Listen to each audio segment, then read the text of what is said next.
ఈ రోజు తమ్ముడు క్రిషాంక్ మీద కూడా ఈ పోలీసు వాళ్ళు కూడా ఎంత ఓవర్ యాక్షన్ అంటే హైకోర్టు తీర్పిచ్చింది ఒక కేసులో అబ్బాయిని అరెస్ట్ చేయొద్దని. అయినప్పటికీ ఆ హైకోర్టు తీర్పును తుంగలో తొక్కుతూ పోలీసు వాళ్ళు అరెస్ట్ చేశారు నిర్మల్ కేసులో. దాని మీద వాళ్ళ కంటెంప్ట్ కూడా పోతా ఉన్నాం హైకోర్టులో.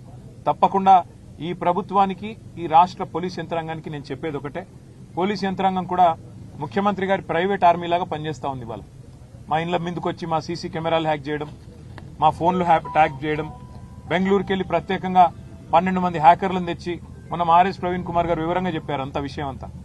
హ్యాకర్లను తెచ్చి మా ముఖ్య నాయకుల ఫోన్లని హ్యాక్ చేయడం, అందులో ఏ రకంగా మరి ఏమేమి ఎవరెవరితో సంభాషిస్తున్నారో తెలుసుకునే ప్రయత్నం చేయడం, జర్నలిస్టులను కూడా ఇబ్బంది పెట్టడం, భయపెట్టడం, జైళ్లలో పెట్టడం, వారి ఫోన్లను కూడా ఇవాళ అబ్జర్వేషన్ లో పెట్టడం.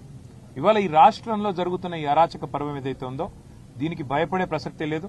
ముఖ్యమంత్రి గారికి నేను చెప్పేది రేవంత్ రెడ్డికి, ఇంతకింత చెల్లించుకుంటావు, ఇంతకింత నువ్వే బాధపడే రోజు వస్తుంది. ఈ హ్యాకింగులు, ఈ ట్యాపింగులు, ఈ డ్రామాలు, జైళ్లు ఇవి బంద్ పెట్టి పరిపాలన మీద దృష్టి పెట్టు. రైతులు అల్లాడిపోతున్నారు, వాళ్ళని చూడు. రాష్ట్రంలో అరాచక పర్వం జరుగుతా ఉన్నది, నేరం పెరిగిపోతా ఉంది, దాన్ని చూడు. నువ్వే హోంమంత్రివి.